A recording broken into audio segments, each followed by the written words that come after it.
नमस्कार मित्रांनो, तुम्हा सगळ्यांचं कथाकथनाच्या आजच्या या नवीन भागात खूप मनापासून स्वागत आहे. मित्रांनो, दिवाळीचे दिवस आहेत आणि आज जी कथा मी तुम्हाला ऐकवणार आहे ती कथा साने गुरुजींनी श्यामची आई या त्यांच्या पुस्तकात लिहिलेली आहे. कथेचं नाव आहे आनंदाची दिवाळी. आपण सगळेच दिवाळी खूप धूमधडाक्यात साजरी करतो. नवीन कपडे घेतो, घरी फराळाचे 25 पदार्थ बनवतो, खूप पैसे असतात म्हणून फटाकेही उडवतो, त्यांचा आनंद घेतो. पण या जगात बरीच अशी माणसं आहेत ज्यांच्याकडे तितक्याशा सुखसोयी नसतात, तितकीशी संपत्ती नसते दुर्दैवाने. ती मंडळी दिवाळी हा सण कसा साजरी करत असतील, किती विचार करून पैसे खर्च करत असतील, काटकसर करत असतील. अशीच काहीशी परिस्थिती श्यामची, त्याच्या वडिलांची या कथेत दाखवली आहे. मुलांसाठी श्यामचे वडील कपडे घेतात पण स्वतःसाठी धोतर घेत नाहीत. आणि श्यामची आई मग धोतर कशी आणते, कुठून आणते, ती काय शक्कल लढवते, ही सगळी मजा खूप इमोशनल अशी स्टोरी आहे. श्यामची आई हे पुस्तक मी सतत वाचत असते. सतत माझ्या वाचनात असलेलं एक पुस्तक आहे. खूप इमोशनल सपोर्ट, चांगलं वागण्यासाठी प्रेरणा देणारं पुस्तक मला हे वाटतं. ही कथा मला फार आवडलेली आहे. तुम्हाला आवडते का बघा. कथेचं नाव आहे आनंदाची दिवाळी. दिवाळीचे दिवस जवळजवळ येत होते. शाळांना सुट्टी झाली होती. मी दापोलीस जवळच शिकायला होतो, त्यामुळे सुट्टी होताच घरी गेलो. मला व माझ्या धाकट्या भावांना एक एक नवीन सदरा वडिलांनी घेतला. परंतु त्यांच्या नेसोची धोतरे मात्र खूप फाटलेली होती आणि आईने ती 17दा शिवली होती, 17 ठिकाणी शिवली होती. ती आता इतकी विरली होती की शिवणे कठीण झाले होते. आम्हा मुलांना त्यांनी नवीन कपडे केले परंतु स्वतःला नवीन धोतरे घेतली नाहीत. आईला वाईट वाटत होते, परंतु ती काय करणार. तिच्याजवळ थोडेच पैसे होते. कितीतरी दिवसात तिला सुद्धा नवीन लुगडे मिळाले नव्हते, परंतु तिला स्वतःचे इतके वाईट वाटत नव्हते. वडिलांचे दैन्य पाहून तिचा मात्र जीव करपे. रोज फाटका भाग निर्यांमध्ये लपवून वडील वेळ मारून नेत असत. मुंबई पुण्याकडचे लोक दिवाळीला घरी येतात. दिवाळीच्या सुमारास बोटी सुरू होतात. समुद्र शांत असतो. मुंबईहून येणारे लोक येताना फटाके, खेळणी वगैरे दिवाळीसाठी मुलांना घेऊन येतात. माझा मोठा भाऊ पुण्यात मामांकडे शिकत होता. तो काही येणार नव्हता, परंतु पुण्याहून कोणसे आमच्या गावी आले होते. त्यांच्याबरोबर पुण्याच्या मामांनी आईला भाऊबीजेचे 3 रुपये पाठवले होते. आमच्यासाठीही खाऊ पाठवला होता. ते 3 रुपये पाहून आईला खूप आनंद झाला. तिने सर्वांची खुशाली विचारली. रुपये देऊन तो गृहस्थ निघून गेला आणि आम्ही आईच्या भोवती जमा झालो. मामाने खाऊ पाठवलाय, आम्हाला दे, असं म्हणत आम्ही तिच्या पाठी लागलो. जर्दाळू व पेपरमिंटच्या वड्या पाठवल्या होत्या. आईने एक जर्दाळू आणि 2 वड्या दिल्या. माझा धाकटा भाऊ 2 जर्दाळू पाहिजेत म्हणून हट्ट धरून बसला. आई म्हणाली, अरे तो तुमच्यासाठी आहे, आज एकदमच संपवायचा आहे का? पुरवून खाल्लात तर तुम्हालाच बरेच दिवस पुरेल. तो म्हणाला, तर मग आणखी 1 वडी दे आणि ही बदलून दे, मला गुलाबी रंगाची दे. आईने त्याला वडी बदलून दिली आणि शिवाय आणखी 1 दिली. आम्ही अंगणात खेळू लागलो. चिंध्यांचा देशी चेंडू केला होता व धबाधबी आम्ही खेळत होतो. आईने खाऊ फडताळ्यात मुंग्या न होतील अशा अवस्थेत ठेवून दिला. थोड्या वेळाने तिने मला हाक मारली. मी घरात गेलो. आई म्हणाली, श्याम, अमृत शेटजींकडे जाऊन नवीन धोतर जोड्यास काय पडते विचारून ये बरं. त्यांच्यासाठी हवा आहे म्हणून सांग. घरात आहे का म्हणून त्यांनी जर विचारले तर गावाला गेलेत असं सांग. उद्या येतील असंही सांग. चौकशी करून येण्याला मला सांगितले म्हणून आलो असे सांग. जा.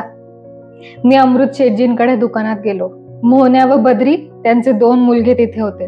मोहन्या मला म्हणाला, काय रे श्याम, काय पाहिजे? चित्र पाहिजे असतील ना म्हणून आलाय, हो ना?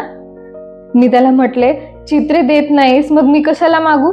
मी आता तुझ्याजवळ कधीच मागणार नाही, परंतु आज धोतराचा भाव विचारण्यासाठी मी आलोय. कोणाला रे धोतर जोड, तुला? त्याने विचारले. नाही, भाऊंसाठी. चांगला दे, लांब रुंद हवा, पोत चांगले हवे. किंमत काय ते विचारण्यासाठी मी आलोय. 2-3 नमुने दे, ते मी घरी दाखवून आणतो असे मी सांगितले. मोहन्या मारवाड्याने 2-3 प्रकारचे धोतर जोड दिले. अमृत शेठ म्हणाले, दाखवून लवकर आण हो श्याम, आम्ही काही घरी ठेवणार नाही नमुने, आणि ठेवलेस तर पैसे देऊ असे मी अभिमानाने म्हटले.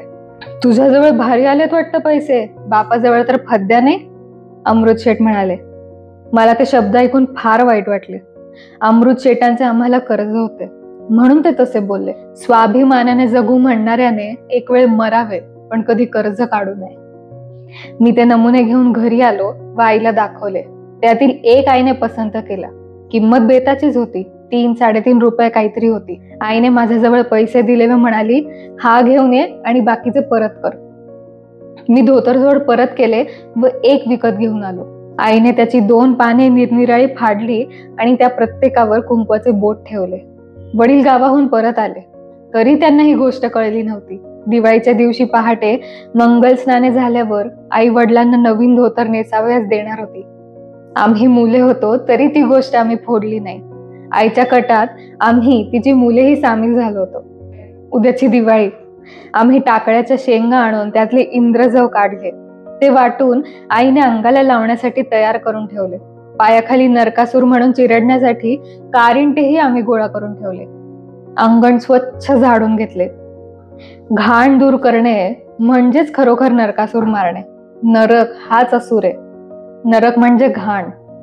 या घाणीसारखा दुष्ट राक्षस कोण आहे? राक्षस 100 माणसे खाईल, परंतु घाणीतून उत्पन्न होणारा रोगरूपी राक्षस हजारो लोकांना खातो तरीही तृप्त होत नाही. घाणीसारखा शत्रू नाही. पावसाळ्यात सर्वत्र घाण होते. विष्ठा, शेण सारे आजूबाजूला पडलेले असते. ही घाण दूर करावयाची म्हणजे नरकासुराला मारणे होय. आणि हीच मोठी गंमत आहे. सत्यभामेने नरकासुराला मारले. ती कृष्णाला म्हणाली, तुमच्याने हा नाही मरणार, याला मीच मारणार. घाण दूर करून स्वच्छता निर्माण करणे यात स्त्रियांचाच हातखंडा आहे. पुरुष घरात घाण करतात परंतु बायका स्वच्छता ठेवतात. बायकांच्या बाहेरपणात पुरुषांच्या हातात घर असते. ते धड केर काढणार नाहीत, चूल सारवणार नाहीत, शेण नीट लावणार नाही, भांडी घासणार नाहीत, दिवे पुसणार नाहीत. 4 दिवसात घर म्हणजे उकिरडा अशी स्थिती होऊन जाईल. परंतु स्त्रिया अंग धुताच पुन्हा साऱ्या आरशासारखे स्वच्छ करतात. नरकासूर सत्यभामाच मारेल. घाण ही स्त्रियाच दूर करतील. परंतु अलीकडच्या स्त्रिया घरातील घाण रस्त्यात फेकतात. राक्षस रस्त्यात ठेवला तरी तो वाईटच. घाण रस्त्यात फेकू नये. म्युन्सिपालिटीच्या पेट्या असतील त्याच जवळ जाऊन घाण टाकावी. आम्ही सारे स्वच्छ करीत होतो. तुळशीचे वृंदावन आईने नवीन घातले. आईने पणत्या पुसून तयार केल्या, वाती तयार केल्या. सायंकाळी त्या ठिकठिकाणी आम्ही लावल्या. पहाटे लवकरच उठावयाचे म्हणून आम्ही मुले लवकर झोपलो. आई मात्र बराच वेळ काम करीत होती. उटणी वगैरे तयार करत होती. मोठ्या पहाटे उठून आईने बाहेरच्या चुल्यात विस्तव घातला. तिने स्वतः आपले नाणे आटोपले व मग आम्हा एकेकाला ती उठवू लागली. अंगाला उठणे, तेल चोळू लागली. आधी तेलाचे 5 ठिपके जमिनीवर काढून मग ती आमच्या अंगाला लावी. खूप पाणी आंघोळीला ती देत होती. वडीलही केव्हाच उठले होते. त्यांनी देवाच्या पूजेसाठी फुले आणून ठेवली. आम्ही स्नाने झाल्यावर ते आंघोळीस गेले. आम्ही घरच्या देवाला नमस्कार केले व देवळातून सुद्धा जाऊन आलो. आईने वडिलांना आंघोळीस पाणी दिले. त्यांची आंघोळ झाली. जुना कद नेसून त्यांनी देवपूजा केली. देवांना थोडे वासांचे तेलही त्यांनी लावले. आज देवांना सुद्धा कडक पाण्याची आंघोळ. रोज बिचारे थंड पाण्याच्या अभिषेकात कुडकुडायचे, परंतु आज त्यांना गरम पाणी. वडिलांनी देवपूजा केली. करंजी, अनारशांचा नैवेद्य होता. पहाट झाल्यापासून भूते भिक्षेसाठी येत होते. अंबाबाईचे गाणे म्हणत होते. पै पैसे पोहे करंजी मागत होते व आम्ही त्यांना घालीत होतो. वडिलांनी आम्हास हाक मारली व देवांचा नैवेद्य त्यांनी आम्हाला दिला. रोजचे सूर्याचे नमस्कार घालून ते देवळातही गेले. देवळातून थोड्या वेळाने ते परत आले.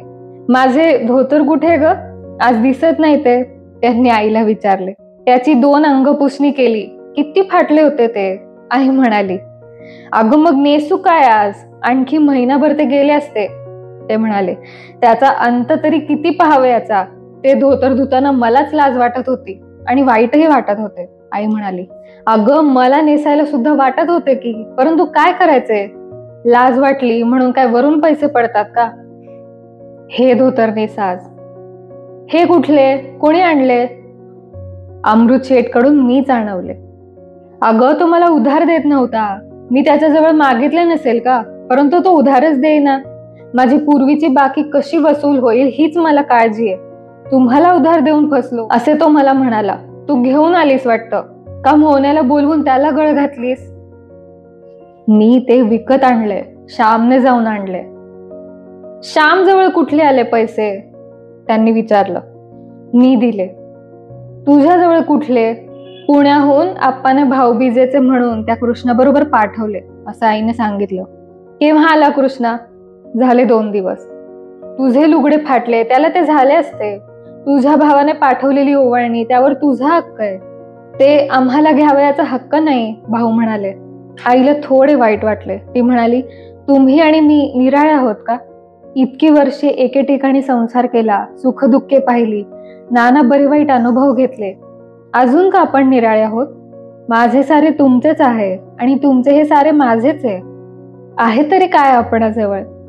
तुम्ही नवीन धोतर नेसलात म्हणजे मीच नवीन लुगडे नेसल्यासारखे. त्यातच माझा आनंद आहे. नेसा. मी त्याला कुंकवाचं बोट लावलंय. अगं, मी नवीन धोतर नेसावे आणि तुला नवीन लुगडे नसावे याचे मला नाही का वाईट वाटणार? तुला आनंद होतोय परंतु मला दुःख होतंय, त्याचं काय? तू आपल्याला आनंद मिळवलास आणि मला? भावना काही बोलवे ना.